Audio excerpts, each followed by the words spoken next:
Bonjour à tous. Aujourd'hui, je voulais vous lire le premier chapitre du livre Les 7 lois spirituelles du succès de Deepak Chopra. Donc voilà, si vous voulez que je vous lise les autres chapitres, vous me demandez tout simplement, il n'y a pas de souci.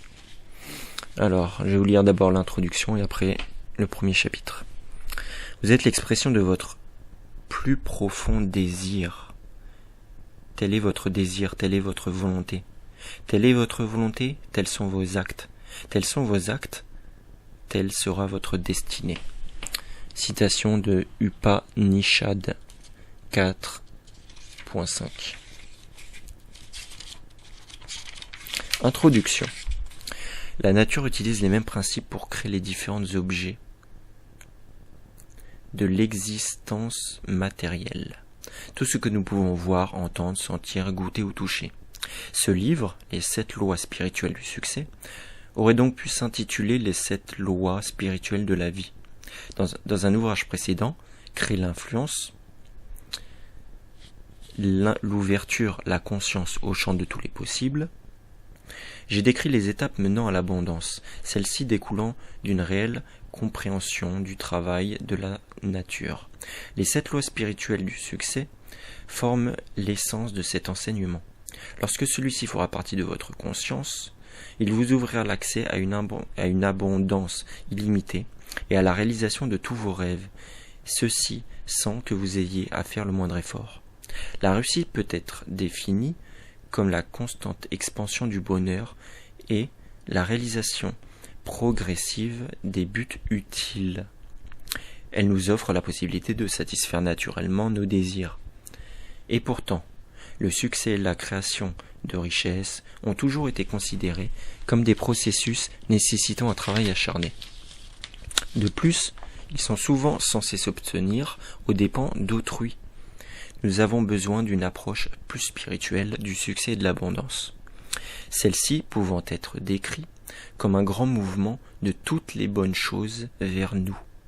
La connaissance et la pratique d'une loi spirituelle nous mènent en effet en harmonie avec la nature. Elles nous permettent donc de créer sans avoir à y prendre garde, avec joie et avec amour. La réussite revêt plusieurs aspects. La richesse matérielle n'est que l'un d'entre eux, car, bien plus qu'une destination, la réussite est une direction. L'abondance matérielle, dans toutes ses expressions, rend le voyage plus agréable. Mais la vraie réussite inclut aussi la santé, l'énergie, l'amour de la vie, l'harmonie des relations, la liberté de créer, la stabilité émotionnelle et psychologique, le bien-être et la paix de l'esprit. Et pourtant, toutes ces joies ne nous satisferont pas si au fond de nous, nous ne cultivons pas les graines de la divinité. Car en réalité, nous sommes la divinité déguisée. Et ceci jusqu'à atteindre toute leur splendeur. La vraie réussite est donc le déploiement de la divinité, au fond de nous, l'expérience du miraculeux. Réussir veut dire rencontrer le divin, où que nous allions et dans tout ce qui nous entoure. Dans les yeux d'un enfant, dans la beauté d'une fleur, dans le vol d'un oiseau. Connaître le vrai sens de la réussite, c'est vivre l'expression miraculeuse de la divinité. Pas seulement par moments, mais à chaque instant. Avant de définir les 7 lois spirituelles, il nous faut comprendre le concept de loi. La loi est un processus par lequel le non manifesté se manifeste. Celui qui transforme l'observateur en observé et le décor en trame. C'est le chemin par lequel le rêveur manifeste le rêve. La création entière, c'est-à-dire tout ce qui existe dans le monde physique, est le résultat du non manifesté, se transformant en manifesté. Tout ce que nous percevons vient de l'inconnu. Notre corps physique, l'univers, le matériel, tout ce à quoi nous ouvrent nos sens. Et la transformation du non manifesté, de l'inconnu, de l'invisible, en manifesté, connu et visible. L'univers physique n'est rien d'autre que le soi, se tournant vers lui-même pour s'expérimenter en tant qu'esprit, pensée et matière physique. La conscience en mouvement s'exprime par les objets de l'univers, dans l'éternelle danse de la vie. La source de toute création est la divinité. Le procédé de création est la divinité, ou la pensée en mouvement. Et l'objet de la création est l'univers physique, ce qui inclut le corps physique. Ces trois composantes de la réalité, l'esprit, la pensée et le corps, ou observateur, le processus d'observation et l'observé, sont en essence la même chose. Elles ont la même origine, le champ de pure potentialité, qui est la pureté du non manifesté. Les lois physiques de l'univers réalisent le processus complet de la divinité en mouvement, ou de la conscience en mouvement. Lorsque nous comprenons ces lois et les appliquons à nos vies, tout ce que nous désirons peut être créé, parce que les mêmes lois que la nature utilise pour créer une forêt, une galaxie, une étoile ou un corps humain, peuvent aussi nous apporter la réalisation de nos plus profonds désirs. Examinons maintenant les 7 lois spirituelles et voyons comment nous pouvons les appliquer à nos vies. Chapitre 1. La loi de la pure potentialité. La source de toute création est pure conscience. La pure potentialité, cherchant l'expression du non manifesté dans le manifesté.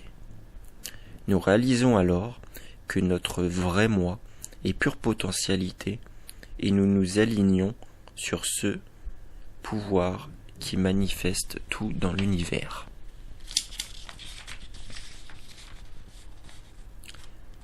Au début, il n'y avait ni existence ni non-existence. Ce monde n'était qu'énergie non manifestée. L'un émit un souffle, sans souffler. Par son propre pouvoir, il n'y avait rien d'autre. Hymne de la création, Rig Veda. Donc ça c'est dans l'hindouisme. La première loi spirituelle du succès se fonde sur la loi de la pure potentialité. Celle-ci, à son tour, s'appuie sur le fait qu'à l'état originel, nous sommes pure conscience. La pure conscience est pure potentialité. Elle est le champ de tous les possibles et elle possède une créativité infinie. Cette pure conscience est notre essence spirituelle. Être infini et illimité représente une joie parfaite.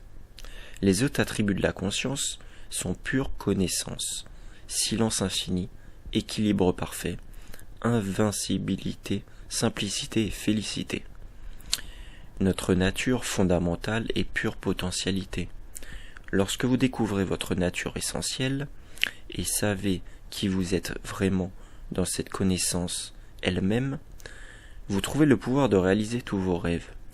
Cela parce que vous êtes la possibilité éternelle, le potentiel sans mesure de tout ce qui fut, et elle sera la loi de la pure potentialité.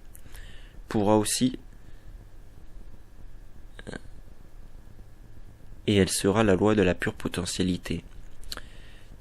être appelée loi de l'unité, parce que sous la diversité infinie de la vie réside l'unité d'un esprit qui pénètre tout.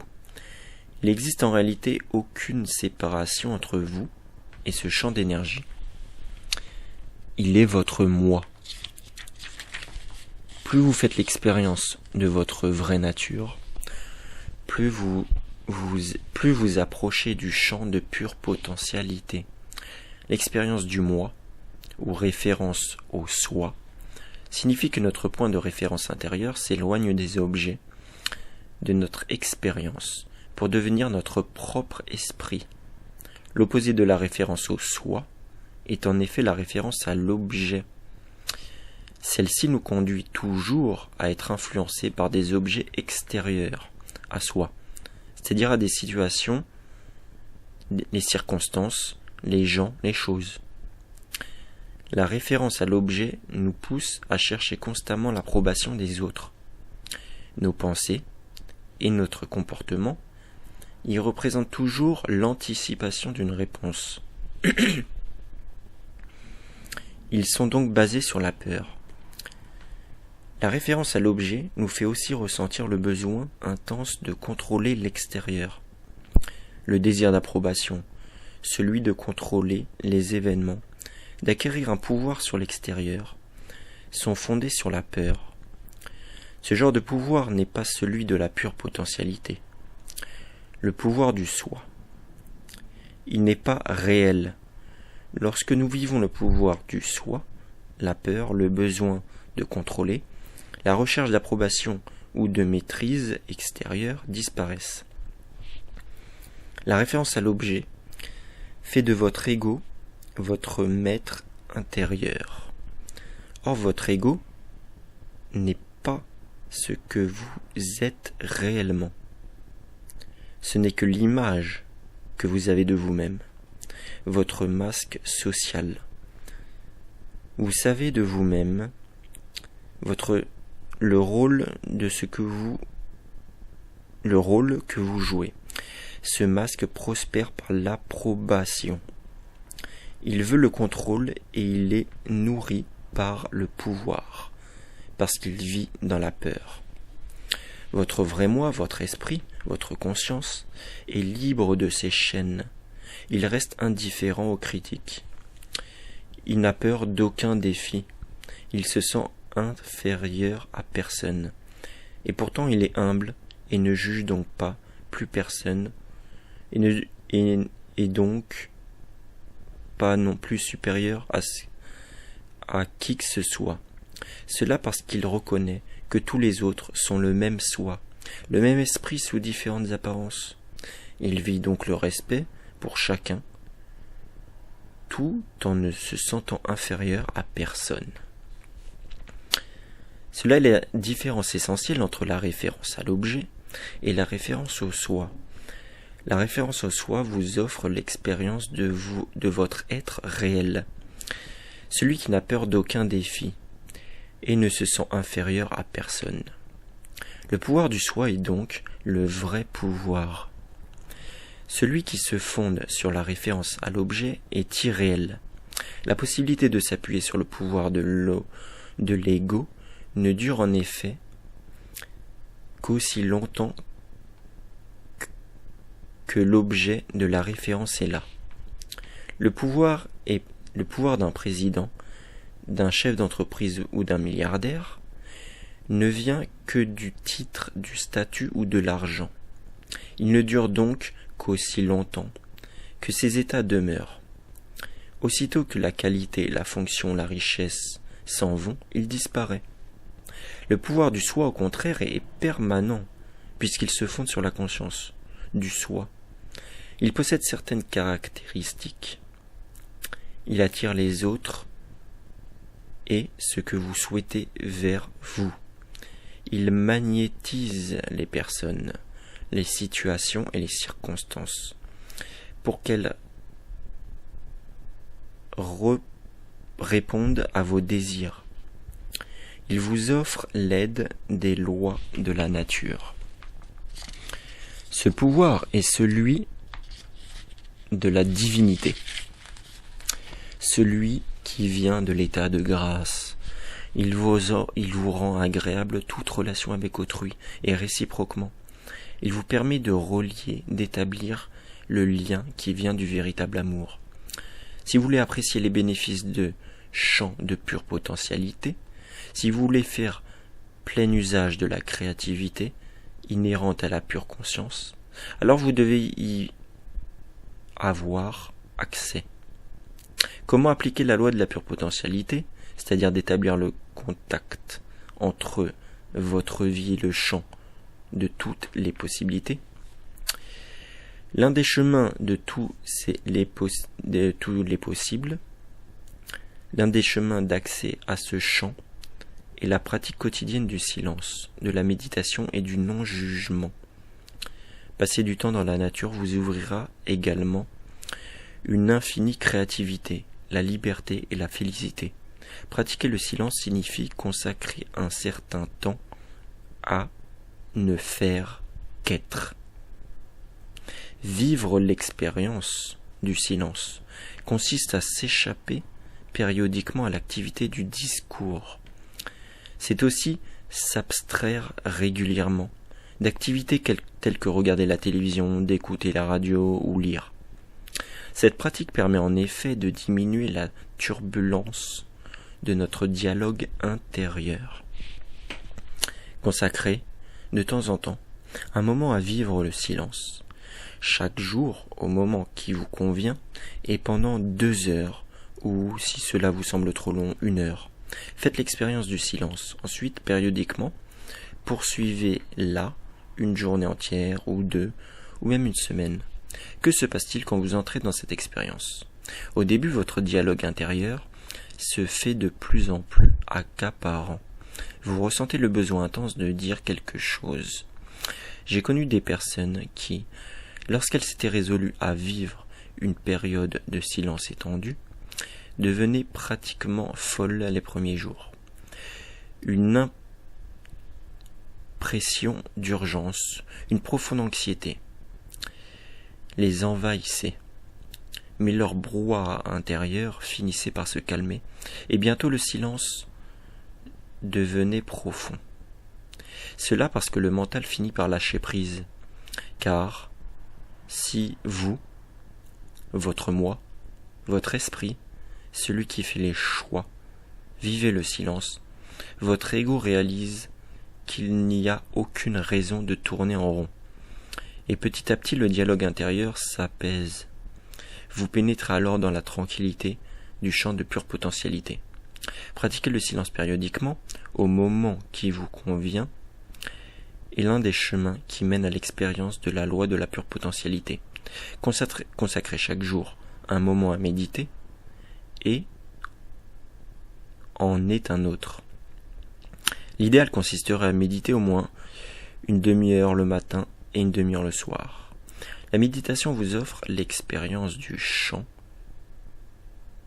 du pur silence et de la pure attention. Dans ce champ se trouve également celui des corrélations infinies, celui du pouvoir infini organisateur, l'espace ultime de la création, où tout est inséparablement spirituel, connecté à tout. La 5e loi spirituelle, la loi de l'intention et du désir, vous apprendra qu'en introduisant une légère intention dans ce champ, la réalisation de vos désirs en découlera spontanément. Mais d'abord, vous devez faire l'expérience de la tranquillité. Atteindre la tranquillité est la première étape sur le chemin de la réalisation de vos désirs, parce qu'elle en réside votre réflexion au champ de pure potentialité, la seule capable d'orchestrer pour vous une infinité de détails. Imaginez que vous êtes au bord d'un étang tranquille. Vous y jetez une petite pierre et regardez les ondulations qu'elle provoque dans l'eau. Puis, lorsque la surface de l'eau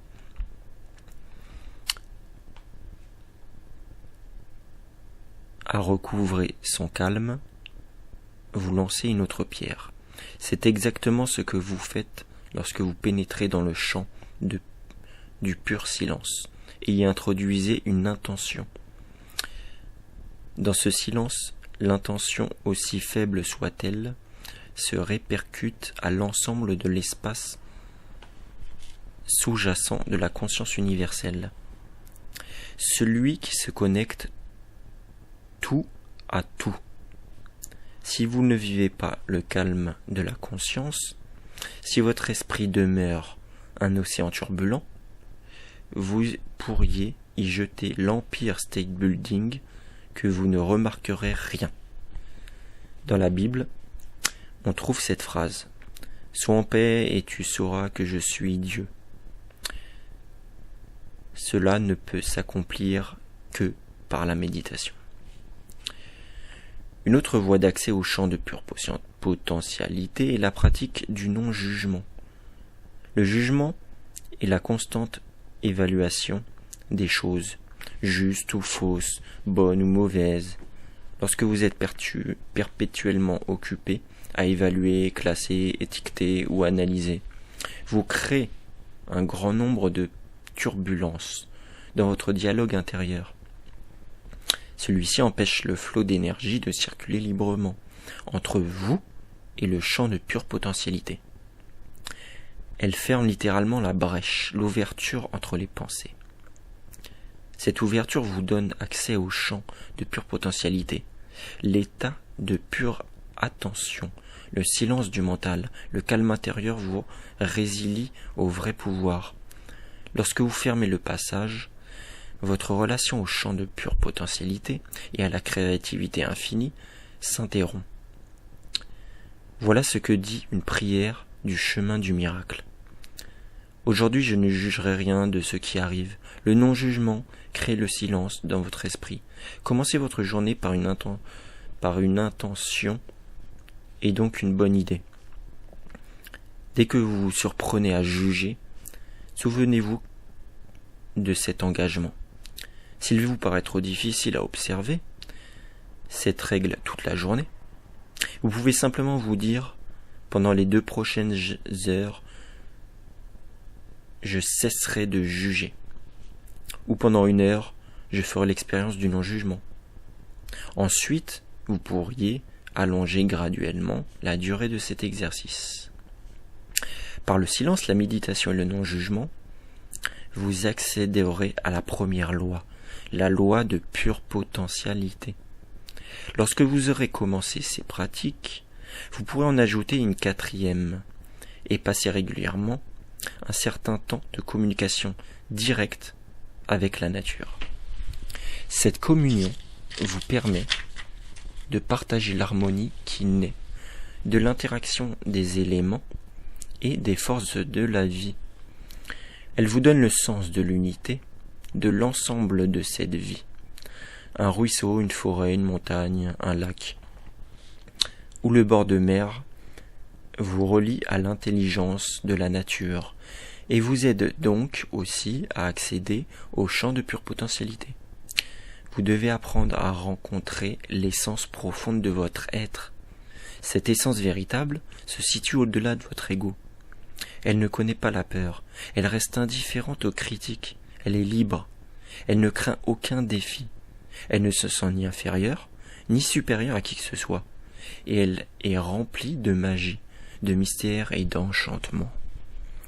Votre relation à autrui n'étant que le reflet de votre relation à vous-même, l'accès à l'essence vraie vous permettra de vous regarder dans un miroir.